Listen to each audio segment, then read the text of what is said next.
And what is happening, everybody? How are we all doing? Welcome back to another video. In today's video, we're going to be talking about recomps, okay? Now, essentially, what recomps are is they're a method to improve someone's metabolic health, okay? At the root of it, that is what it is. But it can be used in many scenarios for lots of different people. Now, what is the method behind it? What are we actually doing, okay? Now, when we talk about goals in fitness or physique development or just improving how you look, it comes to what phase people are doing. It's either bulking or it's either cutting. We're either in a calorie surplus or either in a calorie deficit. Okay, now we obviously know that a calorie deficit promotes fat loss. A calorie surplus will promote, obviously, muscle building, right? How much fat loss you can lose, how much muscle building you can get, it's all too much for one video, okay? So we're going to keep it nice and simple. But we never actually think about, well, what if we can do both, right? What if we can stay somewhat of an in-between each two? Again, this is possible with a wee bit of knowledge on the metabolism and how the body reacts under stress and what can happen when you improve stress. These two things are definitely very, very possible to achieve in the one phase. So who is this for? Okay, now this is for people that are skinny fat. Okay, so people who have a lot of fat on their body, but not necessarily a lot of muscle, right? Is they also have very poor metabolic health. So they're fat, they've got no muscle, and they're also not eating enough calories, right? You can usually tend to see people who are skinny fat eating somewhere between 1,800 calories per day, right? Now, obviously, if you are fat, right, you want to lose body fat. Now, if you're only eating 1,800 calories per day, of course we know that the only way to go from there is down. Okay, now obviously I don't need to spell out how that can be quite problematic. Okay, we can run into adherence issues, sleep issues, stress issues, a whole host of issues, right? So that is not my favourite approach. If somebody comes to me and they've got body fat to lose, but they're not in a metabolically acceptable position to do that, then I will straight up tell them, I will say, look, no, this is not what we need to do. We need to actually spend a few weeks building up your calories, building up your muscle mass and just turning you into a calorie burning machine before we can even think about going into something as stressful as a diet, okay? And again, I've already touched on this, but just people with poor metabolic health in general, okay? Now, we've all heard the classic situation of somebody that's really, really overweight, somebody that's got a lot of body fat to lose, but they're only eating like 1,500 calories per day. Again, going back to what I said earlier, the standard method or the standard protocol in the coaching industry is just to go like that. Okay, right, slash your calories, let's do some cardio. Again, I've touched on this, but I don't need to spell out how that's a bad idea, especially for somebody with big emotional attachments to food, and it's not necessarily just a case of the amount of calories they've been eating that's got them to that situation in the first place. Now again, I'm not a mental health expert, so I'm not here to talk about that, but we can see how that approach can be really, really, really damaging on this individual, okay? So what a recomp can also act as is it can also act as a pretty extended diet break, right, for someone. So let's say you're somebody who is in a good place with their metabolic health, they've got a good amount of muscle mass, and they go on a 12-week diet, right? By the end of that 12 weeks, they've got their calories really, really low, they've got a lot of fat off, but they've started to stall in progress, right? And they're pretty much at that point where stress is really high, fatigue is really high, and it's not going to benefit them anymore just from cutting calories and doing more cardio. What you could do in that case is you could spend, a good few weeks building up your calories again, right? While rebuilding some of that lost muscle, getting rid of any excess diet fatigue, and again, building up your calories to a point where you're in a good enough position again to drop back down into a deficit and to elicit further fat loss, okay? So body weight expectations, what can we expect in this time frame? How can somebody's body weight react? Now again, I've spoken about this plenty of times, but it's so very, very person dependent. I've seen people do a recomp phase and actually lose like 5-10 pounds, but I've also seen people stay at the exact same body weight while looking significantly better. So their muscle mass is up, their fat is down, and they look better, right? But they're actually at the same body weight. Obviously we know this is happening because you're building muscle but you're losing fat, so the scale is kind of balancing itself out again. So again, just due to that reason, I'm not totally comfortable in saying this is exactly what will happen to you, blah, blah, blah, because it is so person dependent. So how is this actually done? How is this executed? Now, the way that I like to do it is I like to start somebody on the calories that they're eating currently. So let's say if you fill out a food diary, you're only eating 1,800 calories. What I'll do is I'll take that 1,800 calories and I'll put on an extra 100 calories. So that's 1,900 calories. And then what we'll do on a weekly basis is we'll add another 100 calories. So that 1,800 turns into 2,000 within 2 weeks. 2,100, 2,200, 2,000. Very, very, very gradual process, okay? Again, I'm not going to absolutely flood somebody's body with extra calories when they're not in a position to handle that. The goal here is to keep body weight pretty much exactly the same. Granted, you'll fluctuate a wee bit, potentially, or you might even drop a load of weight. But bear in mind what we're doing in a training point of view is bear in mind what we're doing with a training point of view is we're actually giving the body a very, very big muscle building stimulus, okay? So the metabolism itself is going to be skyrocketing just through this alone. So what we're doing is we're kind of giving the body enough, right, every week, and then giving it more to constantly make more progress in terms of the muscle building response that we can get. Hopefully this is explained a lot easier in the case study that we're going to do next. So yeah, stick about for the next portion of the video where we're going to be talking about what my client Cian did. And what is happening everybody, how are we all doing? So welcome back to the case study part of the video. So in this part of the video, we're literally going to break down how we went from my man Cian here, right at the end of November, so late November, to end of January at much better condition with calories actually much higher here than they were here. Okay, so wee bit of backstory.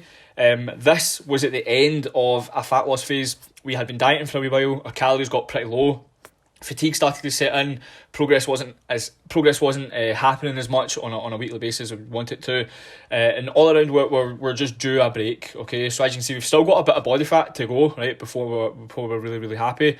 Now obviously here we've got at the end of January, right, now our calories is actually 500 calories higher here.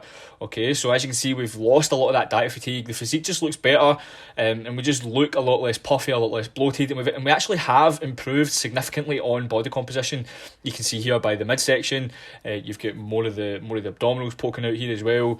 The face is coming a lot more as well. So we have lost fat while putting our calories higher. Okay, so what I'm going to do is I'm literally going to break down exactly how we did this. Okay, so what we're looking at here, this is a check-in sheet. Okay, now what essentially this is it is a target section. So this is where I'll input targets for that week, and then we've got like a kind of data tracking section where we'll track all the data from that week. Now as you can see, we've got check-in sheet 5 here. This is pretty much the end of the diet here. So as you can see, we had a few weeks where we didn't track body weight at all, but as you can see, we're on 2,000 calories for a pretty long time, like 3 weeks or so. I would say for Cian at this point, this was definitely low calories, 1,800 calories on rest days. As you see, body weight isn't really moving that much at all. We've got an average body weight here of 88 kilos every week, and then stress has just gotten even higher and higher. Granted, this was over the Christmas period, so obviously Christmas and New Year. So we did put on a wee bit of weight as well, but we were tracking calories throughout that time, you know, despite, you know, going out at the weekend and enjoying Christmas and obviously enjoying New Year and stuff. But as you can see, body weight has risen to 89.3.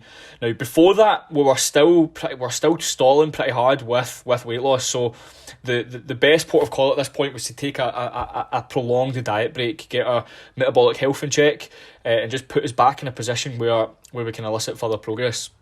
So check-in sheet 6 here. As you can see, very first week, we started off by immediately getting these calories back up, right? So we had 2,150 calories on training days and then 1,900 calories on non-training days. So that's an increase of about 150 calories every day.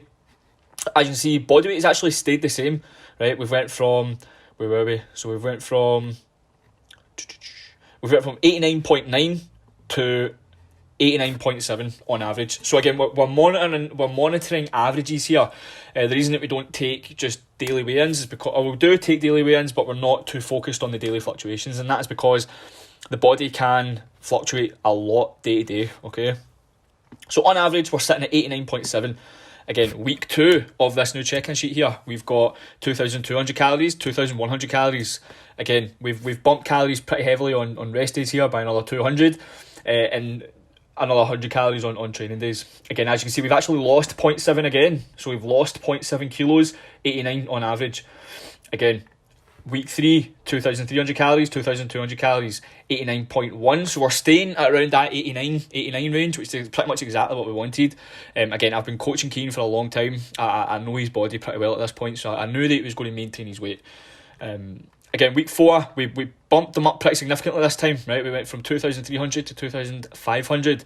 Again, we stayed at that 89.8, right? Now, I did say to Keane that anywhere between 89 and 90 was perfectly acceptable. I wasn't really too fussed about staying or fluctuating a wee bit within that kilo range, okay?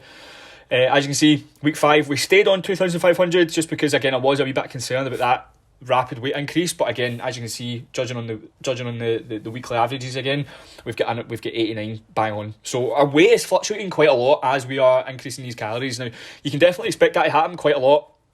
You can expect body weight to fluctuate just because you're giving it more food, more energy, more inflammation, all that type of thing. So don't get too fixated on the daily weigh-ins. Give yourself like a range that you want to stay in, right? And if you know that if you're going over that range, then you're probably pushing food too hard.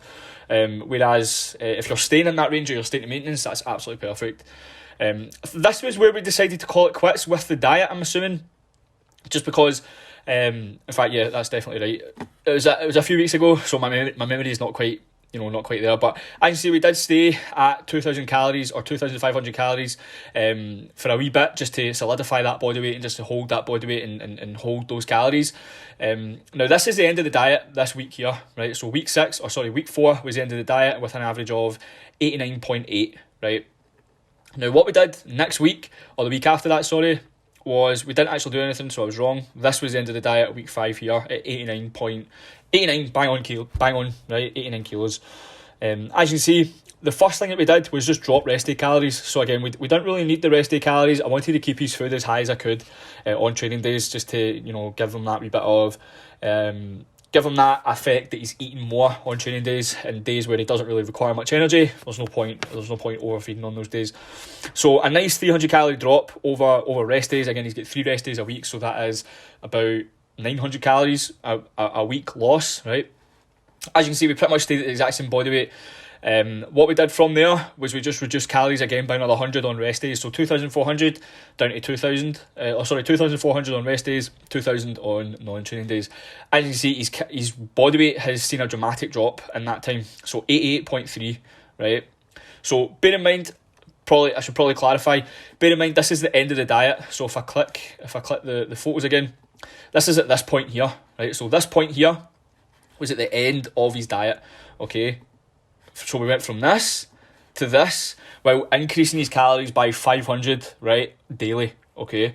So definitely nothing to scoff at, considering the main goal of the recomp phase was to act as like an extended diet break. So a good 5 weeks of being in this diet break and getting his calories back into a suitable position. What you'll notice is that his body weight has pretty much stayed exactly the same. So he's actually the same body weight here.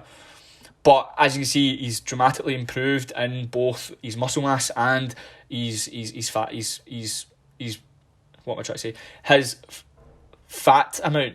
Okay, so he's lost fat, but he's filling back out in his physique. So that's why he looks so much better. So yeah, the differences are really, really noticeable. Again, we're overly fatigued, puffy, not really seeing much progress. Quick diet break, 5 weeks, just to reset these metabolic adaptations that are happening. And then before you know it, we are still eating 2,500 calories, but with the same body weight. And then as soon as we start to drop these calories, as soon as we start to drop that calorie amount, we start to shift body weight off pretty quickly. So I can see 2,300 again. We're down to 86 now, so we've seen a huge drop in weight that week.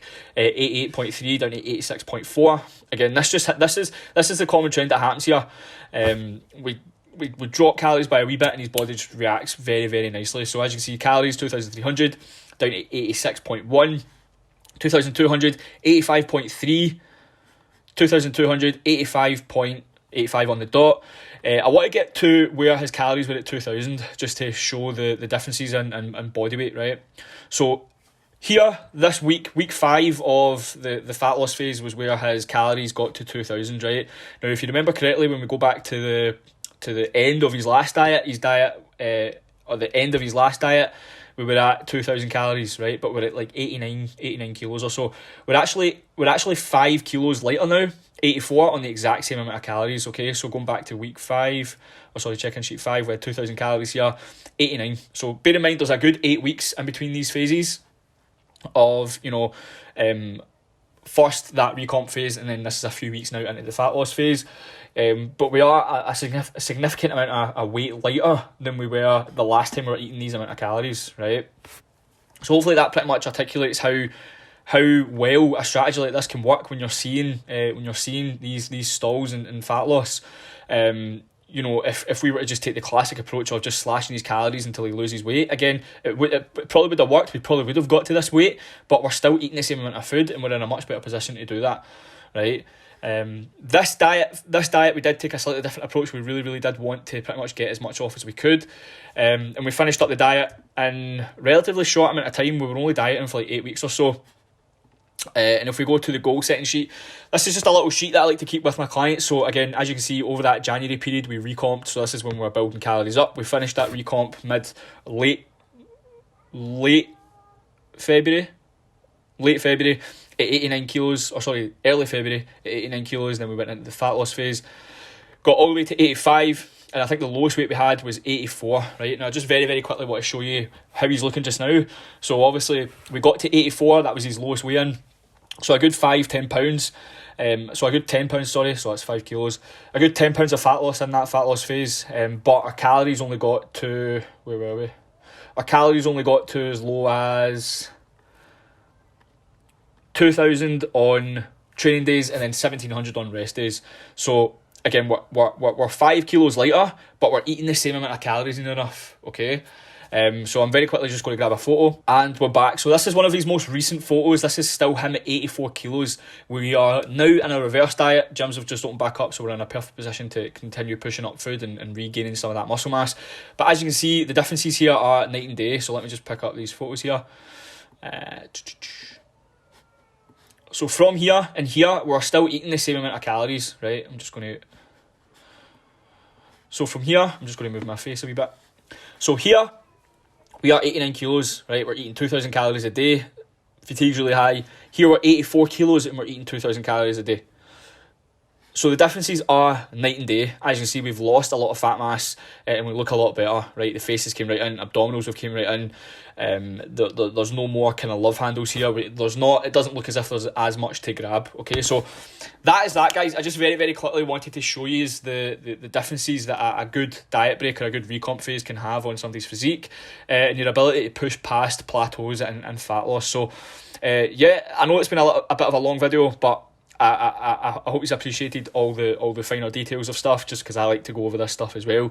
So yeah, if you're interested in more educational content, please head to the website and watch to your heart's content. There's a lot of stuff in there. So yeah, any questions on this, guys? If anyone wants any more detail, if anyone wants any more one-to-one action on how I did this, give me an email or apply for coaching. And then we can get something sorted ASAP. So yeah, guys, I'll finish it off here. Thanks very much, guys. Thanks for watching, and I'll see you all soon. Have a good one.